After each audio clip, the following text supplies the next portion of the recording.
first, I just want to hit some super low hanging fruit. It's so low hanging that it's below the ground. In fact, it's this fruit that's below sea level is so easy. I'm, of course, referring to the Philadelphia Phillies Karen situation. This was blowing up on Twitter, and I don't think it was just blowing up on baseball Twitter. Everyone decided to talk about baseball for a little bit this weekend and express their opinion on it. And let's just watch this depiction here. So it was a game between the Philadelphia Phillies and the Marlins, and they are in the Marlins Stadium. And the Marlins aren't terribly popular. They don't sell out at all. And that actually plays a factor in this dispute here. And he hits one into left field, and a man rushes over to a new section. He grabs a ball that's on the ground and then goes back and gives it to a kid who's his son, in fact. And then a woman with the unfortunate Karen haircut walks over and starts arguing with him. And he makes a very funny motion. It's like it almost looks like a child or maybe someone who's been hit over the head, where I don't quite get that. It feels autistic. Autistic, real okay, interesting. Yeah. It's like Maybe. he's stimming or something. Stemming, yeah. Yeah. There's something going. Well, I've seen these players in the NFL when they're hit really hard, they'll do that or they'll like an arm will shoot out and it's sort of indicative of something profound going wrong with their nervous system, in Hmm. fact. I don't know if he was even putting that on or something. I find I find his response a little bit bothersome. And so here, everyone's applauding because the Marlins and their PR department come out and they give him a bag of goodies like t-shirts and signed baseballs and whatever, which is all good. And then here's the guy who hit the home run, and I think he gave him a signed bat or something. So this kid really made out well due to the whole ordeal. But let me just mention a few things. So I wasn't watching the game, but there was this flood of commentary on it. And it was all 99%, but I would say 100% directed at the Phillies Karen. And in fact, I've seen AI videos made of her slop as usual, and everyone is attacking her and they doxed her apparently. I saw one thing if she had been fired by her company. I mean, I think that might have very well been fake, but just the fact that they're doing this strikes me as very unhealthy. Nietzsche enjoins us be suspicious of people in whom the drive for punishment is strong. So going to the other side of the stands and grabbing a ball from the ground. If you're under the age of 14, I think that's fine. If you're an adult, isn't that just a bit much? Like you're racing over to grab the ball to give it to your kid. There's an ethic that is consensual and assumed, which is that if you're at a baseball game, it's a lottery ticket basically. You might very well get a ball. You might even sit in the best place to get foul balls and never get one. Or you might just be walking to buy a hot dog and one just hits you right in your right hand and you've got what I mean it's just a lottery fighting over a ball. That's just not good. And I saw one other image, and I think it might have been at the same stadium or another one where they're just no one's supporting the team. And there were two people. There was like a teenager or maybe a young man and a girl who was probably 9 or 10, let's say. And a ball was hit into the bleachers. No one's around, and they're both sort of chasing after it. And the young man wins this race for the ball, And he's like, yes, he celebrates, but then he feels this, inexorable pull of chivalry or whatever, and he Mm, gives the ball to the 10-year-old girl, and everyone applauds that. That's that's obviously not controversial. That's a very nice thing to do. But mm, I don't like this guy, to be honest. And here's Karen once again enforcing the unwritten rules. mm, In baseball, there are all of these unwritten rules. If you're up by 7 runs, you don't swing at a 3-0 pitch. If the other guy's throwing a no hitter, you should go up there and try to get a hit, no doubt about it. But you shouldn't really bunt for like it's not cheating so much as it's kind of unmanly. Like if a guy's throwing a no hitter in the ninth inning and you're laying down a little bunt or something, it's mm. not okay. Not okay. But you shouldn't get like a cheap hit. You should get a solid hit to break up the no hitter. There are many other unwritten rules. If your guy is wild, even if he's not intentionally hitting the batters, they're going to probably throw at a batter. If you injure a player on the field, you're going to get a fastball right in your rib cage. You probably are not going to get a fastball at your head. Another unwritten rule. That's a bit much. You could actually kill someone doing that, and you don't do that. But are you going to bruise his rib? Are you maybe going to break his rib? Yeah. Yeah. You're going to do that because it's an unwritten rule. And here we have Karen enforcing the unwritten rules that make society work. And again, this guy is getting lionized for getting the ball and giving it to his son. The unwritten rule is that foul balls are fun and it's a lottery. You might get one, you might not get one. Going over and taking the ball Mm. from someone is not okay. And so here's Karen again enforcing the unwritten rules and then getting punished for it.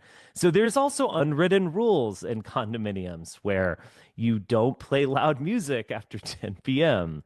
Or there's unwritten rules about a public beach where you don't invite literally every family member and everyone you know and play loud music and basically ruin the atmosphere for everyone else, for all of the nuclear families who are probably looking for a quiet time at the beach to relax. And they don't want to be around some Indian or Mexican family reunion, to be honest. And Karens enforce those things. So this whole case was a bit ambiguous. It was definitely more ambiguous than people were making it, where they're like, she was so out of line or whatever. Was she? Was she actually out of line? I don't think so. I think she's just trying to enforce a sort of mentality at the ballpark where you don't run over to someone else's seat and take the ball that's sort of in this implicit way his or hers. Just my opinion. Yeah, I mean, everyone claims they want a high trust, orderly society, but no one wants to defend the Karens. Those Yeah. are the people who enforce that order. And I agree, it looked really bad. Maybe it's just my natural impulse to simp for women always, but I I just immediately kind of thought this is too much, like people reacting to her. And I thought it looked bad, him running over there to grab this ball. She's like within inches of it, and then all of a sudden he just swoops in from the other side and just takes it from her. I'd be pissed too. It is low trust, it's greedy, and it's just clearly violating some sort of social norm. Hmm. Um, and if you don't see that, I think you're just blinded or you just don't have an understanding of these things. The dad just seemed off, just again, running over there from way across, grabbing this, and then he's like shaking scared, or this old woman who just comes over to like kind of yell at him a bit, and he's like terrified. Yeah. He's an off weird little man. And I really sympathized with her. I understand why she was angry in the moment. At the very least, even if you think that it's not warranted, her reaction, why are you so desperate to ruin this woman's life over a private incident?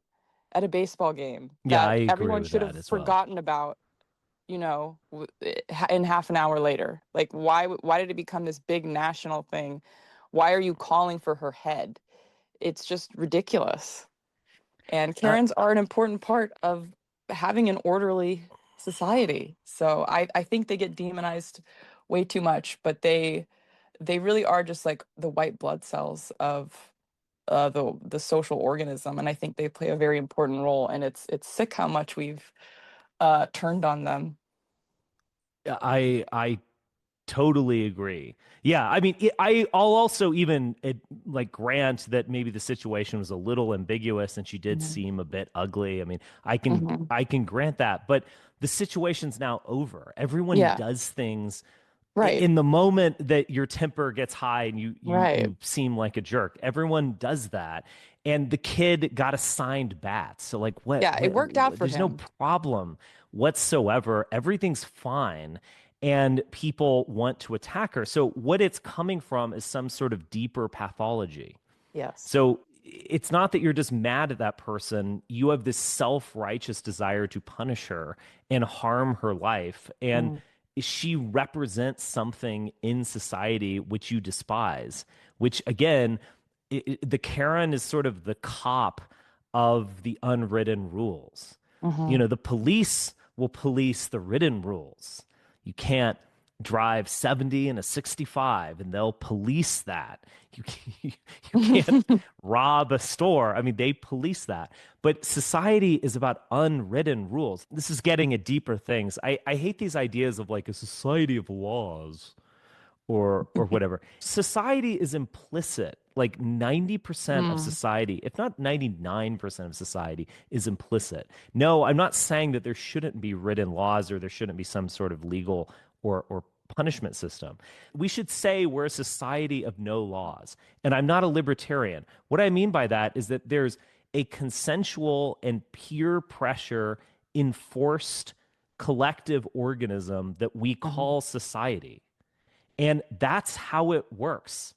And when you see these images, not to be too gross or sound like I'm, the online right or something, but when you see the images of people pooping on beaches Mhm. or like 1,000 Indians on a train, or like they're just, or again, the kind of thing of like, do you really need to invite 100 people to some sort of Indian family reunion at a public beach? Like, is this necessary? You're being loud. Most people there, they're alone. They want to read a book or jump in the water. They're there on a date. They're there with their like reasonable family of 4 people. And they don't want loud music and strange smells coming from a public space. You are polluting the public space. You're Mhm. ruining it for everyone. And we just don't do that. That's what society is. That's the definition of society. Quote, we just don't do that. Yeah. So, yeah, and Karens autistically make the implicit explicit and they're punished for it. But why does the Karen exist? And it does also get at this fact that so much of the anti-Karen discourse occurred in New York City and in its environs. And it was all racial. And from what I could tell, maybe with a few exceptions, the Karens were in the right, or at least they were well intentioned Yeah. in calling out misbehavior by minorities. Yeah, like that one guy in the park with his like dog off leash and she went viral, but he had some scary like pit bull dog running around. Yeah. So, yeah. I mean, it's a slippery slope for these things too. Um, it starts with little things and then things get worse and worse. And then we're sitting there wondering why everything sucks and why interactions in public are terrible and why no one respects public space. Well, you demonized all the Karens who enforce these rules because most of our lives don't interact with the law in everyday life. They're not really legal matters. They are really just like you said, these little unwritten things. And Hmm. at the end of the day, someone needs to enforce that when these rules are violated. And they're doing the hard, thankless job of this. So Yes. thank you, Karen, today. Yes. I think there's probably like an evolutionary purpose of the Karen. Of Because course. remember, we had society before there were laws. Hmm. In fact, society existed before laws were written down. And it wasn't total violent chaos, even if was surely crueler and more brutal than it is today. And so, how did it exist? There's probably an evolutionary purpose for this nagging Karen. There was probably like a cave woman who weirdly cut off all her hair. So it was like a bob who was laying down the implicit rules in 30,000 BC. Just saying. It's why we have menopause. Only four species have it, and humans have it so that women can become Karens and Become pass cops. down these knowledge and enforce order. Yeah, I'm not even joking. There must be some evolutionary purpose to that, and maybe this is it. And again, people react against Karens. They just want a society that doesn't work. They also just don't want to be told you have to go to bed on time or something. Like they're angry about being corrected as children and not being Yeah, able to do whatever they want. They're still they want to be resentful of able to this. smoke weed in Central Park in Yes. front of children or something. Hmm. Yeah, it's like, oh man, it's a free country. They just want anarchy, and they're angry that these nice older women don't want to give up their country like that. The Karen, as we've established, the Karen is anterior to the state. She is prior to the state. Correct. Yes, prevalence Yes. Hmm. over the state, the laws. This As occurs Carl to me. This Schmitt wrote in his book, The Theory of the Karen.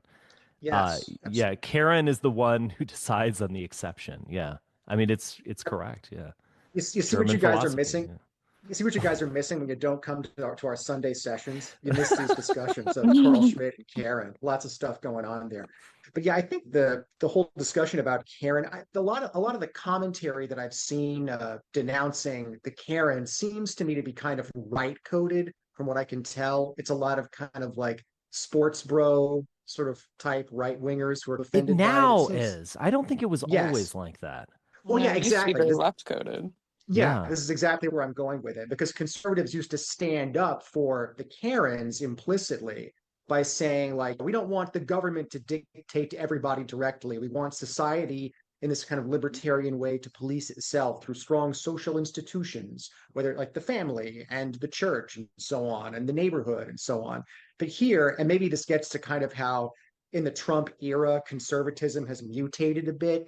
It's increasingly about kind of vindicating masculine misbehavior. Like, are you triggered, snowflake? Basically. Yeah. And like, so instead of like defending Karens as an earlier generation of conservatives would, now it's about like, well, hey, I can just say whatever I want. Are you complaining about it, snowflake? It's like, yeah, this adolescent misbehavior a la Trump being vindicated.